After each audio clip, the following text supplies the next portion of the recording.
Hello, I'm Arnav Adhikari. I'm a sixth-year Ph.D. candidate in English at Brown. My research examines the intertwined legacies of the Cold War and decolonization across literature, cinema, and political history, with an emphasis on South Asia.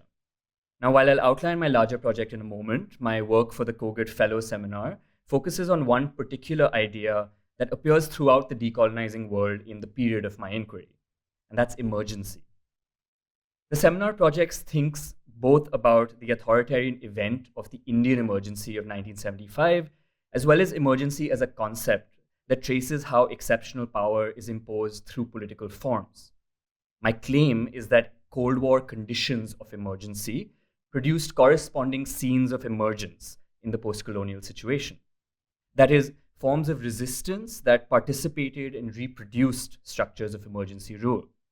So against these dual forms of emergency and emergence, my project uncovers a third model of political and aesthetic protest that suspends formation. In other words, the cultural texts I examine all attempt to suspend emergency, offering the unfinished and the processual as modes of expression in its place. So my archive ranges from the Hindi modernist writing of Nirmal Verma to Rohinton Mistri's realist Anglophone fiction, from the fragmentary documentary cinema of Anand Patwardhan to the street theatre of Jan Natya Manch. Now, emergency is just one figure in my larger dissertation, which studies how literary and cultural texts reckon with shifting forms of empire in the aftermaths of decolonization.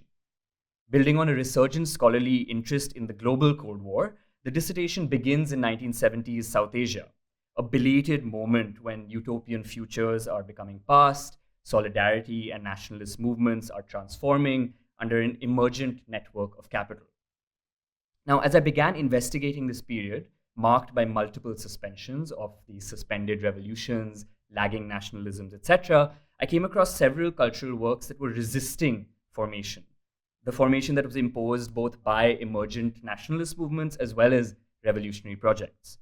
And so my effort has therefore been to try and make sense of these anxieties around form in an aesthetic, political, and historical frame. By doing so, rather than prioritizing either text or context, theory or politics, I'm proposing instead a method in which these might be thought of together to intensify a way of reading across a range of materials. And so, where Cold War South Asia has typically been the subject of social, scientific, or diplomatic inquiry, I read aesthetic forms as central to the history of this period outside the muscular polarities of the US and the Soviet Union. This is a method of historical non-alignment, as I'm tentatively calling it. So to close, in looking to a multilingual and intermediate archive of novels, cinema, political texts, etc., my hope is that in the book project, as I develop it, after the conclusion of the fellowship, that we might not only extend post-colonial inquiry by returning to the Cold War moment of its establishment, but also attend to the field's renewed challenges in the contemporary, where the rhetoric of decolonization is being harnessed to increasing the authoritarian ends in South Asia and the global South more broadly.